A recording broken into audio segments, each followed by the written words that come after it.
আমার এই ভিডিও যখন দেখবেন তখন বাংলাদেশের রাজনীতি অনেক আগে গেছে, অনেক কিছু ঘটে গেছে। যাই হোক, আমি তো আগে ভিডিও রেকর্ড করি, তাও আমি একটু পিছে গিয়া তারেক রহমানের দেশে ফেরার বিষয়টা নিয়ে আলাপ করতে চাই, কারণ বিষয়টা গুরুত্বপূর্ণ। তারেক রহমান তো দেশে ফিরেছেন, বিএনপি খুশি, তার সাথে বেশি খুশি ইন্ডিয়া।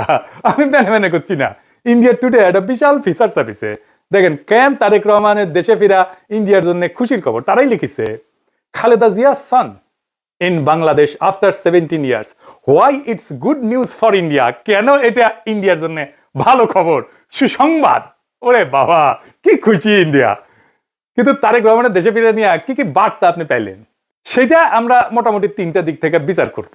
এক নাম্বার, উনি কেমনে ফিরলেন, উনার ফেরার ঘটনায় কে কি রোল প্লে করলো।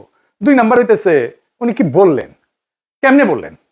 তিন নাম্বার হইতেছে উনার ফেরার ঘটনা নিয়ে গণমানুষের মধ্যে কি প্রতিক্রিয়া, এবং বাঙ্গু এলিট এস্টাবলিশমেন্ট এবং আওয়ামী লীগের মধ্যে কি প্রতিক্রিয়া। এই তিনটা দিক থেকে দেখলে আপনি বুঝতে পারবেন তারেক রহমানের দেশে ফেরাটা বাংলাদেশের জন্য কি মিন করে, এটার অর্থটা কি। তার আগে ওই পায়েসের উপরে যেমন কিসমিস থাকে না, উনকার দুটা কিসমিস দিয়ে দিই পায়েসের উপরে। আর না দেখে নি বিএনপি কইছে তারা 300 ফিটে যে বর্জ্য তৈরি করেছে তাও প্রসারণ করেছে, মার্শাল্লাহ। এই যে দেখেন, তারপরে ছবিও দিছে আগে এবং পরে, ওরে বাবা। তারপরে বিএনপির পাঁচাচাটা এডিটে সাহেব, পাঁচাচাটা কওয়া যাবি না। হ্যাঁ, সে কি আপনি চান না আমি মুখ খারাপ করি? আচ্ছা তাইলে ধরি পাঁচাটা হয়েছে, তবে হোগা চাটাটা কিন্তু খারাপ না। যাই হোক, আপনি পছন্দ করলেন না, আপনার একটা কথা রাখা লাগে। তো পাঁচ চাটার একটা ছবি দেবেন না, তাই বলে ভালো হয়েছে, ভালো হয়েছে না? তো জুতার সাইজ কলে ভালো, মাশাআল্লাহ। অনেকে সেট পারবি, জায়গা আছে অনেক সামনে, ইনকে করে। তো তারেক রহমানের ইনকাটা জুতা কিনে দিয়ে বিএনপি কইছে পরিষ্কার করিছে, আর 15 লোক কইতেছে আম্বা। ওরা ওই একই কথা। গণসংবর্ধনার পর 300 ফিট সড়কের বর্জ্য অপসারণ করলো ঢাকা উত্তর বিএনপি। তো আসেন না, বিএনপি রেডিও, ওটা তো ছবি দেখলেন, স্টিল ছবি, একটা ভিডিও দেখেন, বিএনপির কর্মীরা পরিষ্কার করছে, ভালো লাগবে না? দেখেন। 26 তারিখ সকালে 300 ফিট এলাকায় গিয়ে দেখা যায় জমে থাকা ময়লার স্তূপ পরিষ্কার করছেন ঢাকা উত্তর সিটি কর্পোরেশনের পরিচ্ছন্নতা কর্মীরা। বিএনপির অফিসিয়াল পেজ থেকে দাবি করা হয়েছে ময়লা পরিষ্কার করছে, সমস্ত ময়লা পরিষ্কার করছে বিএনপি, কিন্তু আসলে না, কথাটি মিথ্যা। পুরো অংশের অধিকাংশ অর্থাৎ 90% বর্জ্য ময়লা পরিষ্কার করেছে ঢাকা উত্তর সিটি কর্পোরেশন। দেখেছেন কারা করছে পরিষ্কার? 148 টন বর্জ্য পরিষ্কার করছে সিটি কর্পোরেশন। কেমন ধাপ্পা দেয় দেখেন। আরেকটা জিনিস দেখবেন, আর একটা কিসমিস, পায়েসের উপরে কিসমিস। পায়েসের উপরে একটা কিসমিস দেওয়ার ছবি দেখা, এটা মিষ্টি দেখে এটা মনটা ভালো হবি। তো একটা জিনিস দেখেন, মিটিং শুরুর আগে স্টেজের সামনে বোতল সুইরা T20 কে লিখছে, দেখেছেন? কেউ থামাইতে পারতেছে না, পারলে নেতাদের মারে। বড় দল হইয়া করবে কি ওরা? নিজের দলে তো কোনো শৃঙ্খলা নাই, রাষ্ট্র চালাইবে, মিটিং সামলাইতে পারে না, তারপর নিজের দলের মিটিং, তার নিজের দলের কর্মী তাদের। তো যাই হোক, আলোচনায় আসি। প্রথম পয়েন্ট, তারেক রহমান ফেরার ঘটনায় কে কি রোল প্লে করে। তারেক রহমানের মূল সিকিউরিটি দিল কে, বলেন তো? কে দিল? এটাই হইতেছে কে কি রোল প্লে করলো। এটা একটা বিশাল বার্তা আছে বলে। সেনাবাহিনী, কোন স্পেশাল ফোর্স না, র্যাব না, পুলিশ না, এসএসএফ না, পুরা দস্তর সেনাবাহিনী। এই জায়গাটা খেয়াল করবেন। স্বরাষ্ট্র মন্ত্রণালয়ের নিরাপত্তা ব্রিফিং আপনি পাবেন সব জায়গায়, কয়া হয়েছে এটা সিভিল ফোর্স করবে, কোথাও সেনাবাহিনী মোতায়েন করা হবে বলা হয়নি। এটার দায়িত্ব ছিল ডিএমপির। দেখেন ডিএমপির ব্রিফিং দেখেন, 2000 পুলিশ সদস্য মোতায়েন থাকার কথা ছিল। পুলিশ দেখেছেন অল্প কিছু দেখতে পারেন, দেখেন নাই, মূলত চারিদিকে ঝাঁকে ঝাঁকে আর্মি। দেখেন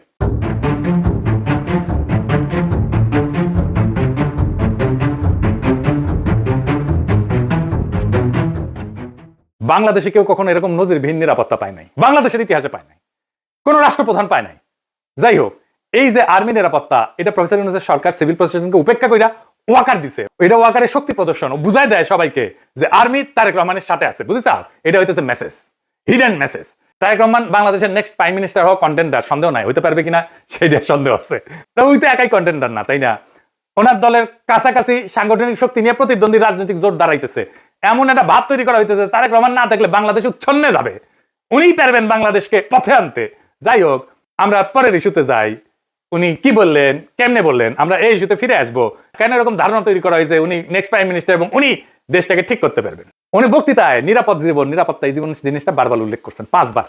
একটি নিরাপদ বাংলাদেশ আমরা গড়ে তুলতে চাই। নিরাপদে ঘর থেকে বের হলে নিরাপদে ইনশাআল্লাহ ঘরে আবার ফিরে আসতে পারে। যে কোনো মূল্যে আমাদেরকে নিশ্চিত করতে হবে যাতে মানুষ নিরাপদ থাকতে পারে। শিশু হোক, নারী হোক, পুরুষ হোক, যে কোনো বয়স, যে কোনো শ্রেণী, যে কোনো পেশা, যে কোনো ধর্মের মানুষ যেন নিরাপদ থাকে, এই হোক আমাদের চাওয়া আজকে। বিগত 15 বছর স্বৈরাচারের বিরুদ্ধে শত শত হাজারো গুম খুনের শিকার হয়েছে শুধু রাজনৈতিক দলের সদস্য নয়, নিরীহ মানুষের প্রতিবাদ করতে গিয়ে অত্যাচার নির্যাতনের শিকার হয়েছে, জীবন দিয়েছে। আবারও সকলকে যে কোনো মূল্যে দেশে শান্তি শৃঙ্খলা রক্ষার আহ্বান জানিয়ে যে কোনো বিশৃঙ্খলাকে পরিহার করে ধৈর্যের সাথে মোকাবেলা করার আহ্বান জানিয়ে আমার বক্তব্য শেষ করছি। এটা কোনো দুর্ঘটনাবশত কাকতালীয় ঘটনা না, এই বারবার ফিরে আসা, এটা সেন্ট্রাল থিমেটিক অ্যাঙ্কর তার বক্তৃতার। পুরা বক্তৃতায় ছড়ায় থাকা কোর মেসেজ। এটা শুধু একটা কথার কথা না, পুরা বক্তৃতার একটা নৈতিক ফ্রেম এই নিরাপত্তা, মানুষের নিরাপত্তা। ভাষণের প্রধান নরমাটিভ ক্লেম মানুষ যেন নিরাপদ থাকে। নরমাটিভ ক্লেম কারে কয় জানেন তো? জানেন অবশ্যই, তাও কই আর কি। নরমাটিভ ক্লেম বলতে বোঝায় এমন একটা বক্তব্য যে যা কি হওয়া উচিত, কি করা উচিত, বা কোনটা নৈতিকভাবে সঠিক বা ভুল, এই প্রশ্নগুলোর উত্তর দেয়। এটা কোনো বাস্তব বর্ণনা না, এটা মূল্যবোধ, নৈতিকতা এবং আদর্শ নিয়ে কথা বলে। নরমাটিভ ক্লেম সবসময় এরকম হওয়া উচিত টাইপের দাবি, এবং এই নরমাটিভ ক্লেমের বৈশিষ্ট্য সত্য মিথ্যা দিয়ে যাচাই করা যায় না। এটা নৈতিক, রাজনৈতিক বা সামাজিক মূল্যবোধ প্রকাশ করে। এইগুলা নীতি নির্ধারণে ব্যবহার করা হয়। এই শব্দটা উচিত, দরকার, ন্যায়সঙ্গত, অন্যায়, ভালো, মন্দ, এগুলো হইতেছে নরমাটিভ ক্লেম। যেমন ধরেন আমি যদি বলি রাষ্ট্রের দায়িত্ব নাগরিকদের নিরাপত্তা নিশ্চিত করা, এটা নরমাটিভ ক্লেম, বুঝলাও? তারপরে ধরেন গুম খুনের বিচার হওয়া উচিত, এটা নরমাটিভ ক্লেম। সব মানুষের সমান অধিকার থাকা দরকার, এটা নরমাটিভ ক্লেম। কি হওয়া উচিত এটা বলতেছে। আবার দেখেন এই নিরাপত্তা ইস্যুটাই আওয়ামী লেসপেন্সার নবনীতা কথাটাকে দইরা পারলে তারেক রহমান জিন্দাবাদ দিয়া সিক্কুর দিয়া ওঠে। দেখি চাও এত আরাম পেয়েছে কেন এই কথায়? পার বাকশালীরা কেন ফাল পারিচ্ছে জানেন? পরে আসিচ্ছি, সব একসাথে নিয়ে এইটা যখন এপিসোড যখন শেষ করবো তখন এটার উত্তরটা পাবেন। এই নিরাপত্তা কথাটা কেন নবনীতার এত পছন্দ, আওয়ামী লীগের এত পছন্দ, সেটা এটা বুঝে দেখে আসে। এই নিরাপত্তা কথাটাই নবনীতার নেত্রীরা বাঁচাবে, আওয়ামী পান্ডাদের বাঁচাবে। এই নিরাপত্তা কথাটাই আর্মির দুর্বৃত্ত জেনারেলদের বাঁচাবে। উনি গুমের কথা বলছেন, কিন্তু কে করছে, কারা করছে সেটা বলেন নাই। তাদের বিচারের কথা বলেন নাই, 2024 শহীদের কথা বলেন নাই, এমনকি আবু সাইদ মুগ্ধর কথা বলেন নাই। উনি নিরাপত্তা সবার উপরে রাখছেন, শহীদদের উপরে রাখছেন। উনি হাসিনাকে ফ্যাসিস্ট পর্যন্ত বলেন নাই, স্বৈরাচার বলছেন। বিগত 15 বছর স্বৈরাচারের বিরুদ্ধে শত শত হাজারো গুম খুনের শিকার হয়েছে শুধু রাজনৈতিক দলের সদস্য নয়, নিরীহ মানুষের প্রতিবাদ করতে গিয়ে অত্যাচার নির্যাতনের শিকার হয়েছে, জীবন দিয়েছে। আমাদের সমাজের প্রথম রাজনৈতিক কর্তব্যটা কি এখন?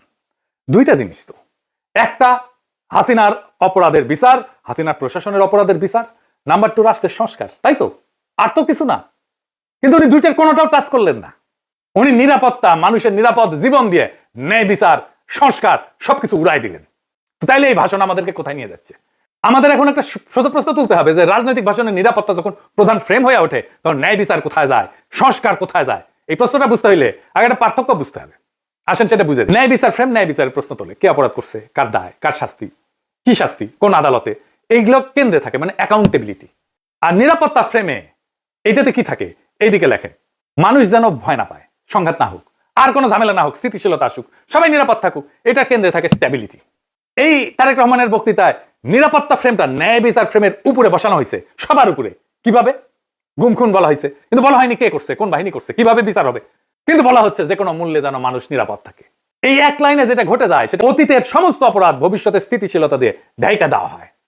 বিচারের বদলে স্ট্যাবিলিটি, জাস্টিসের বদলে শান্তি, এটাই জাস্টিস, ন্যায় বিচার, বিচারকে ডিনাই করার কৌশল। বিচার, সংস্কার, এটা যদি কেন্দ্রীয় কথা হইতো তাইলে বিচার, দায়, ট্রাইব্যুনাল, সংস্কার এগুলোই মূল বক্তব্যের বিষয় হতো, বারে বারে আসতো। কিন্তু এখানে আসতে মানুষ যেন নিরাপদ থাকে, মানে ন্যায় বিচার পরে, নিরাপত্তা আগে। নিরাপদ থাকবে কেমনে? যে অপরাধগুলো হয়েছে সেটার বিচার না হলে নিরাপত্তা কোত্থেকে আসবে? এটা কি ইচ্ছা করে করছে? হ্যাঁ, ইচ্ছা করে করছে। ন্যায় বিচার বললে ওয়াকার ডরাইবে, ন্যায় বিচার বললে পুলিশের দুর্বৃত্ত পুলিশ অফিসাররা ডরাইবে, ন্যায় বিচার বললে হাসিনা ডরাইবে, আওয়ামী লীগ ডরাইবে। এই নিরাপত্তা ফ্রেমের ভেতরে কি আছে জানেন? এই নিরাপত্তা ফ্রেমের মধ্যে লুকায় আছে আওয়ামী লীগের দায় মুক্তি। কোনো আইন করে ক্ষমা না, কিন্তু বিচার না হওয়া। আইন করে ক্ষমা করবে না, কিন্তু বিচারই করবে না। কারণ গুম খুন আছে, দায়িত্ব কেউ নাই, কে করছে সেটা তো বলে নাই। বিচারের রোডম্যাপ নাই, নির্বাচনের রোডম্যাপ নিয়ে পাগলা হয়ে গেছিল। বিচারের কোনো রোডম্যাপ নাই। যত সময় যাবে অপরাধগুলো ঝুলে যাবে না? এই কারণেই তরুণদের রাজনৈতিক দল এনসিপি বিএনপির সাথে নাই। কারণ তরুণরা তো জানতে চাইবে কে করলো, কেন করলো, শাস্তি কি। নিরাপত্তার ফ্রেম তারেক রহমানের এই উত্তর দেবে না। বিএনপি আর তার বুদ্ধিজীবীরা বুঝতেই পারতেছে না ন্যায় বিচারকে পিছাই দিলে ভবিষ্যতের বড় রাজনৈতিক সংকট তৈরি হয়। মানুষ যখন বিচারহীনতা দেখবে নিজের হাতে আইন তুলে নেবে, আর শেষ বিচারে তো বিচারহীনতা কোনো ইনসাফ না। যে রাজনৈতিক দল ন্যায় বিচারকে স্থিতিশীলতার নামে পিছায় দেয়, সে একদিন স্থিতিশীলতাকে হারায় ফেলবে। আর একটা বিষয় হইতেছে উনি বক্তা হিসেবে ভালো না, মানে নো অফেন্স, উনি বক্তা হিসেবে ভালো না, উদ্দীপনামূলক বক্তব্য উনি দিতে পারেন না। এমন একটা বিশাল অডিয়েন্স পেলে শেখ মুজিব তো ফাটায় ফেলতো।